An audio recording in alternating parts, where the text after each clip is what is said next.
rules, reevaluate rule enforcement and the role of referees, and reconsider the culture of the game. Now, those are all things that can't be done right away. It's going to take a lot of time. It's going to take a lot of work and cooperation with people involved at the higher levels of sports to trickle down to the bottom.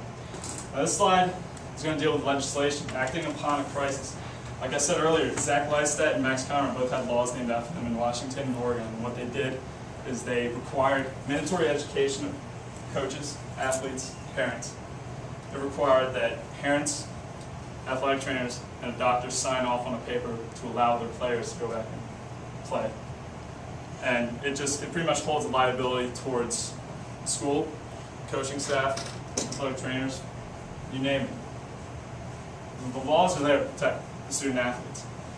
And right now, Pennsylvania is on that list. It's Zachary Lystad. He has a brain project going across the nation in name of him. And Pennsylvania's hopped onto that board, and Pennsylvania's looking to make their law the most effective one in the country. Now, starting from the top, it's the role of the National Football League. What can the NFL do? First, like I said earlier on, when I was talking about Harry Carson, the NFL has largely disregarded or any implications between playing football and having severe neurological impairments after you retire.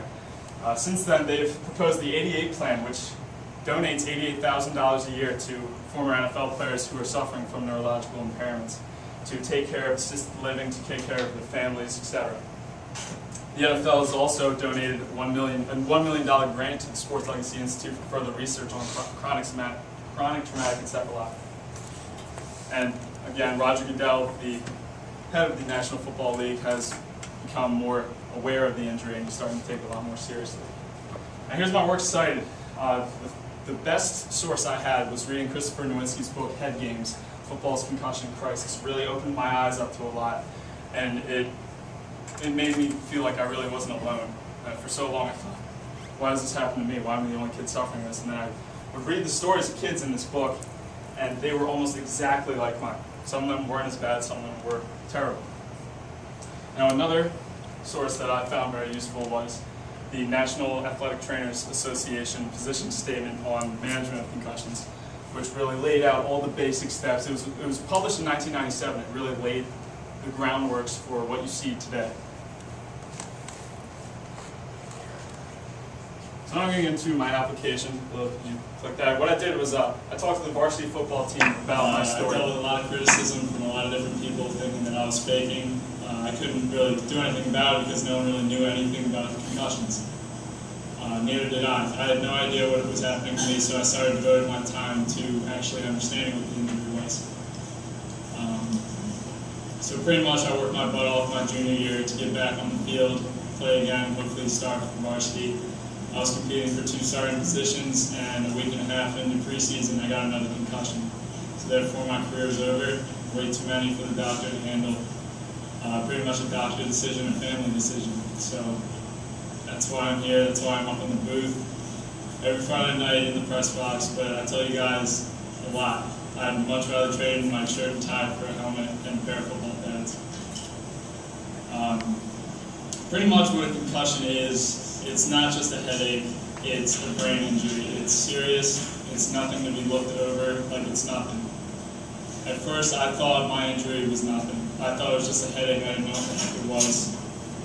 Pretty much I thought I could go back there and still do the same things that I could, and I got another one, and I can honestly say right now that I'm a totally different person from when I was then. I can't think like I used to, I can't comprehend things like I used to.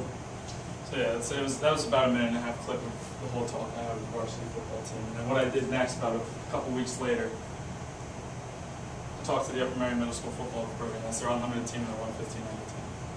Anyone here know what a concussion is? Anyone want to tell me what it is? That's a good answer. And what he said is a bruise to the brain. And pretty much that's pretty much what it is. Your brain's getting rattled inside your skull. And it really is an injury that you can't visually see. It's something that the person with it can only really recognize what's going on. A concussion, it's a malfunctioning of the brain when it's hit in serious times. So back to my story. Sophomore year, freshman year, I'm the captain of the freshman football team. Played guard, played linebacker. I absolutely loved the game. I lived through it. I worked my butt off my sophomore year. I was competing for a starting job on offense. And first week of camp, I get clocked after a play, wasn't sure, and the fullback comes down, knocks me out. And I fell to the ground, blacked out, opened my eyes up again, filled with tears. I get up, I start losing all over the place. And I go right to the huddle. I didn't know what a concussion was. I had no idea, I'll tell you what. My coach told me to sit out, and the trainer told me to wait a week, and then they'll reevaluate. And I was like, all right, this is just a headache. That's all I thought it was. The next week, we went away to 3 days, which is a 2-hour ride. It's up to training camp, 3 practices a day, just getting ready for the first week of the season. And what happened was, about the second or third practice of the day, or first of all, in the morning, I told my coach, I'm ready, I'll find the flag. He's like, all right, sit up. So I went out there. It was only 6 days. I did not wait a week, and the trainer wasn't out there. I thought I could just go out and play, which was stupid on my part, which I really found out, because the third night of practice, I got another concussion. And it wasn't a hard hit. It wasn't like what you'd expect it to be, like a hard hit where you're saying, that guy just got messed up. It was a simple hit during the throat. And it was enough to take me to the hospital. And when I went to the hospital, I don't remember anything. I don't remember going in. I don't remember sitting in the bed or anything. But I was still having second infection, which is pretty much taking 2 concussions, which is one that you've already suffered, and then getting another one on top of it. And pretty much kept taking 2 times, 2 getting 4 to getting 10. I had a headache. So, yeah, it's my talk with the middle school football team. And then what I did next was I started shooting for the stars. I started researching concussion research organizations, and I found Sports Legacy Institute. I sent Christopher Nowinski, the president, an email, and about a week later he emailed me back. And since September I've been in contact with him. I read his book, like I said. He talks about his credentials, his story. I actually got the chance to meet him and interview him at a signing notes. And Chris has helped me so much, and he's really guided me in the right direction when it comes to this field. Again, like he helped me a lot, and just being able to meet him, being able to meet someone with power, someone with authority in this kind of field, someone who has the same kind of opinions as me, really helped me and made me feel good about everything that's going on around me, meaning that change is happening.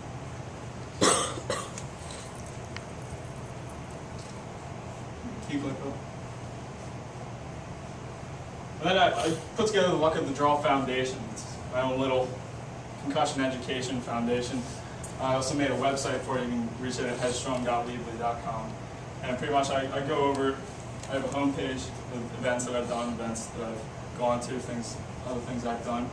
A personal story, facts about the brain, facts about concussions, methods of treatment, recent studies, athlete stories, and links to other organizations. And there's also a blog on the website.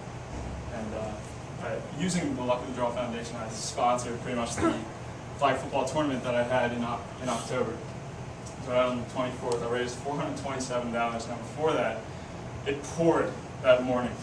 And I did not think I was going to have this tournament, and I didn't think anyone was going to show up. And thankfully, to all of you who came, about 70 people came that day in the rain and played for about 4 hours and raised a good amount of money, which is going to go towards the purchase of new football helmets. It's going to go towards the Football Booster Club. Last year they bought 15 new DNA helmets, and this is going to go towards the Booster Club as well, and they can also save that much money at the same time.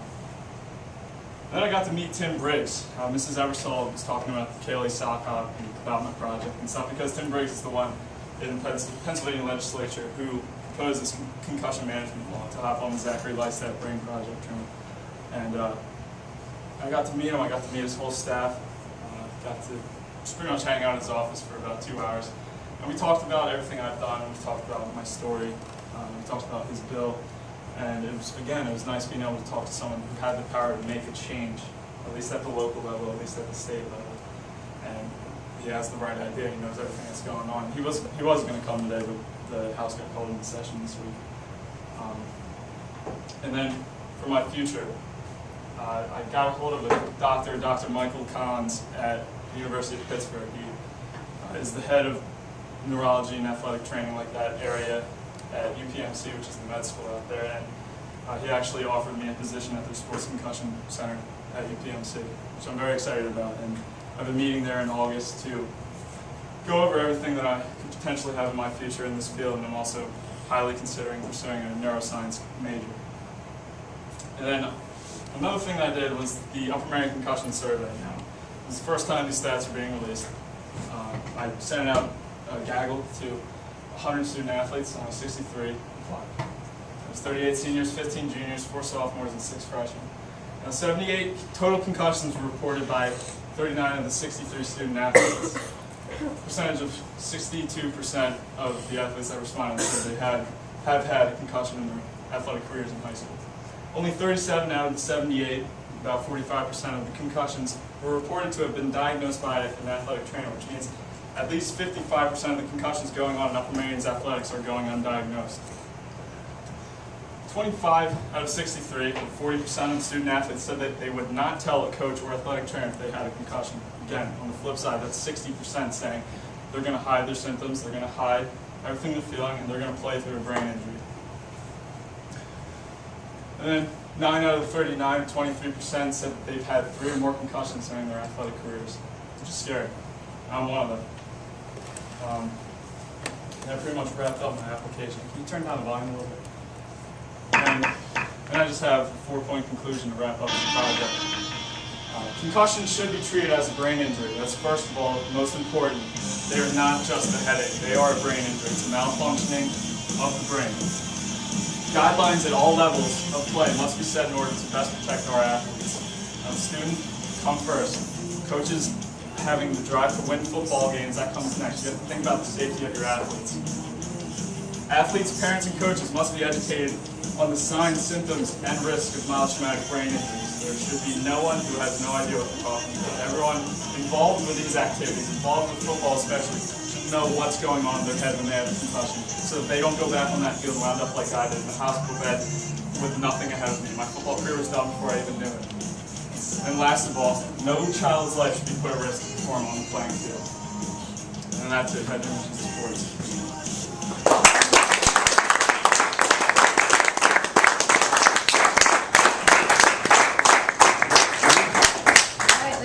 Questions for John? So the job that they offered you at Pitt, what would you do there? I'd be like participating in research and stuff and conducting research in the area and different things like that. Any questions? Is that like a volunteer position, or is it like? I'm pretty sure that's what it's going to be. But again, I said I want to pursue a neuroscience major. Yeah, so we'll see. Dip my feet in my freshman year. Okay. Anyone else? All right. Thank you, everyone.